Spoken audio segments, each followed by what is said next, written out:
Assalamualaikum warahmatullahi wabarakatuh. Alhamdulillahi rabbil alamin. Wassalatu wassalamu ala ashrafil anbiya'i wal mursalin wa ala alihi wa sahbihi ajma'in, amma ba'd. Pemirsa senja Ramadan, sepatutnya kita bersyukur kepada Allah yang telah memberikan kepada kita banyak sekali nikmat. Ya. Bahkan dalam Al-Qur'an disebutkan wa in ta'uddu nikmatallah la tuhsuha. Dan jika kita ingin menghitung nikmat yang telah Allah berikan kepada kita, maka kita tidak akan pernah bisa menghitungnya. Salah satu dari nikmat yang telah Allah berikan adalah nikmat lisan. Alam naj'al lahu 'ainain wa lisanan wa syafatain. Kata Allah, bukankah kami telah memberikan kepada kalian dua pasang mata, satu lisan dan dua bibir, ya? Yang mana dengan lisan itu kita bisa berekspresi apa yang kita pikirkan, apa yang tubuh kita rasakan. Kita bisa berkomunikasi, bahkan kita bisa mengkonsumsi makanan, ya. Akan tetapi dalam Islam tidak hanya terbatas pada fungsionalnya saja. Lisan itu diatur sedemikian rupa supaya kita itu tetap berada dalam jalur koridor Islam. Dalam hadis Sahih Bukhari disebutkan, man kana yu'minu billahi wal yaumil akhir falyaqul khairan aw liyasmut. Barang siapa yang beriman kepada Allah dan hari akhir, maka hendaklah dia berkata yang baik atau diam.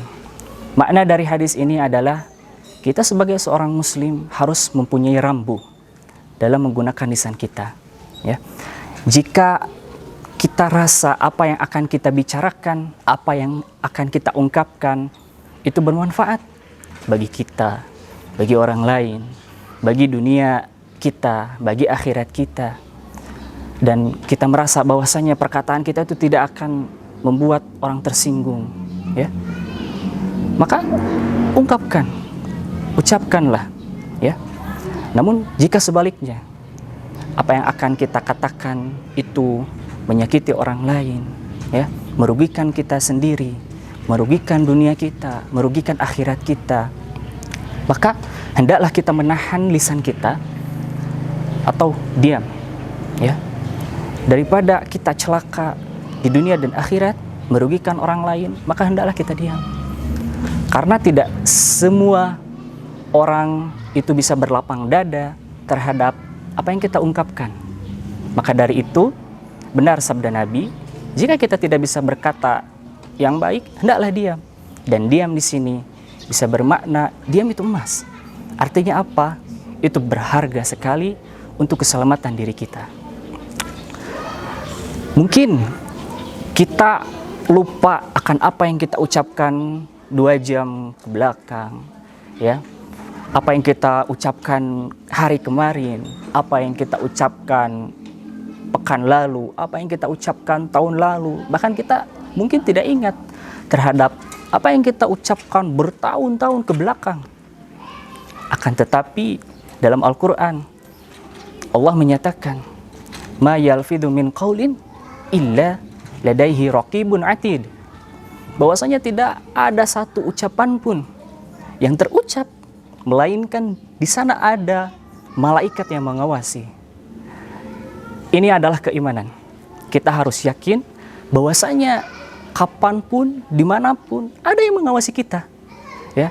Dan setiap ucapan yang bahkan kita tidak sadar, ya, ucapan tersebut apakah baik, apakah buruk, ya, itu di sana ada malaikat yang mencatat, ya. Dan semua catatan tersebut akan dibukakan nanti di hari akhirat. Kalau catatan kita itu baik, maka kita akan berbahagia terhadap apa yang ditampakkan kepada kita. Namun jika sebaliknya, jika catatan terhadap ucapan yang bahkan kita lupa, ya, itu buruk, bahkan Allah murka atas apa yang kita ucapkan, kita bisa apa? Ya, kita tidak bisa mengelak, kita tidak bisa membela diri, ya. Yang bisa kita lakukan adalah kita hanya menunggu siksa yang akan menanti kepada kita. Naudzubillahi min dzalik. Oleh sebab itu, hati-hatilah Lisan kita itu bisa mengantarkan kita kepada dua tempat, surga atau neraka. Itu adalah keimanan kita sebagai seorang muslim, ya. Tidak hanya kita memikirkan tentang keselamatan kita di dunia saja dalam berucap, ya, tapi kita harus pikirkan tentang keselamatan kita nanti di akhirat. Buah dari ucapan kita harus kita pikirkan matang-matang, ya. Dalam hadis Sahih Bukhari disebutkan bahwasanya ada seorang hamba yang dia itu berucap satu ucapan yang dia tidak pikirkan. Dalam artian dia tidak menyadari apa yang dia ucapkan, refleks, ya. Tetapi dari ucapan tersebut Allah angkat derajatnya, ya, dan dia mendapatkan kebaikan di sisi Allah. Dan ada hamba yang ketika dia itu berbicara tanpa dia memikirkan apa bahayanya, dia hanya asal ucap saja, ya, maka Allah akan melemparkan dia ke dalam neraka jahanam. Na'udzubillah min dzalik, ya. Bahkan dalam riwayat lain disebutkan orang yang dia itu tidak memikirkan apa yang dia ucapkan, ya, dan ucapan tersebut mengandung atau mengundang laknat dan murkanya Allah, maka dia akan dilemparkan sejauh 70 tahun perjalanan ke dalam neraka. Bahkan dalam riwayat lain, dia akan dilemparkan ke dalam neraka itu lebih jauh daripada jarak antara timur dan barat. Na'udzubillah min dzalik, ya. Itu adalah perkataan yang tidak disadari oleh seorang hamba, ya. Yang dia itu refleks mengatakan hal tersebut, ya. Tetapi di sana ada malaikat yang mencatat, ya. Maka kita harus berhati-hati, dibiasakan untuk berhati-hati, ya, supaya tidak terlatih refleks kita untuk perkataan yang buruk. Maka latihlah lisan kita untuk berkata yang baik.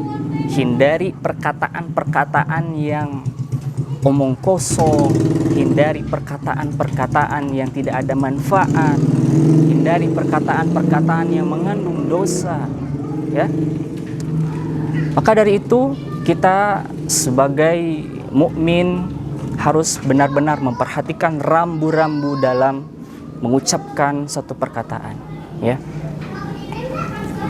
Sahabat senja Ramadan Ibnu Mubarak pernah ditanya tentang nasihat Luqman terhadap anaknya. Lantas dia berkata, jika berkata dalam kebaikan itu adalah perak, ya, maka diam dari perkataan-perkataan yang mengandung dosa, perkataan-perkataan yang tidak bermanfaat, perkataan-perkataan yang omong kosong, sia-sia, maka itu adalah emas.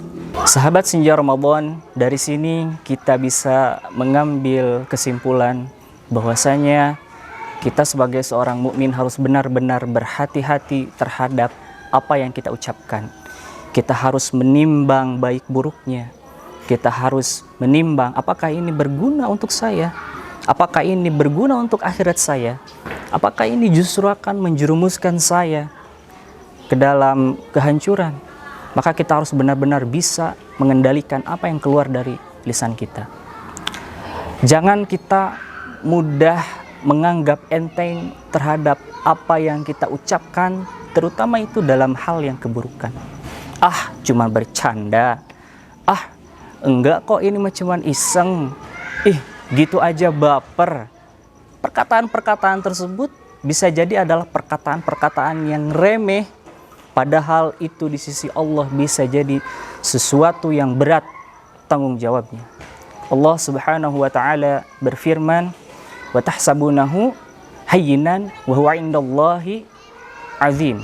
Bisa jadi manusia itu ketika dia mengucapkan suatu ucapan, dia menganggap bahwasanya itu adalah hal yang enteng, hal yang seperti angin berlalu begitu saja.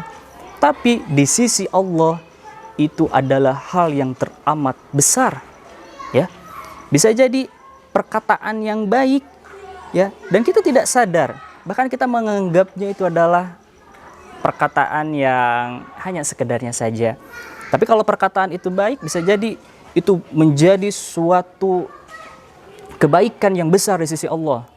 Akan tetapi jika perkataan itu buruk dan kita menganggap itu enteng, hanya canda, cuman itu doang kok, gitu doang kok, baper atau apapun itu yang menurut kita enteng, tapi itu dalam hal keburukan. Bisa jadi itu di sisi Allah adalah sesuatu yang besar. Besar dalam artian mengundang murkanya Allah.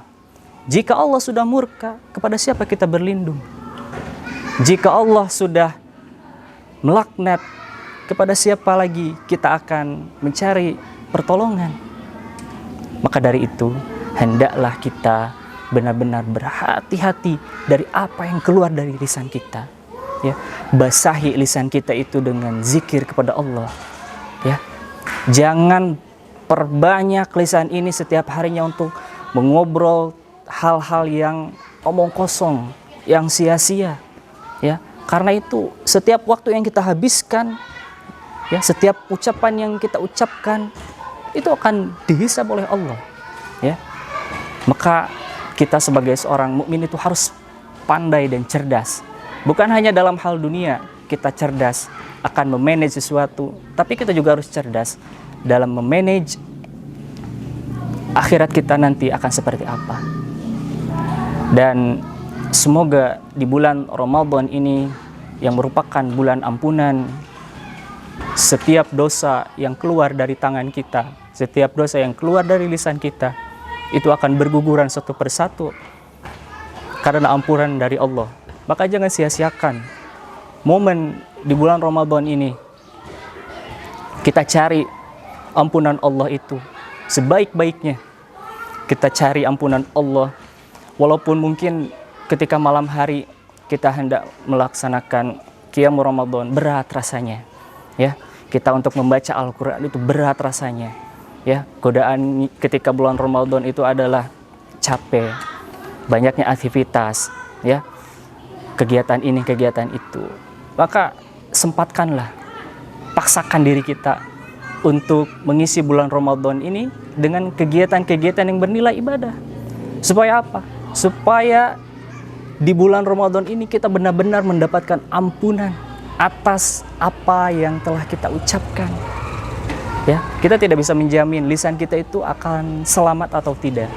Kita tidak bisa menjamin bahwasanya kita akan aman-aman saja dari lisan kita. Maka dari itu, semoga kita semua termasuk dari hamba Allah yang mendapatkan ampunan di bulan Ramadan ini. Dan semoga di bulan Ramadan ini lisan kita itu terlatih untuk mengucapkan hal-hal yang baik.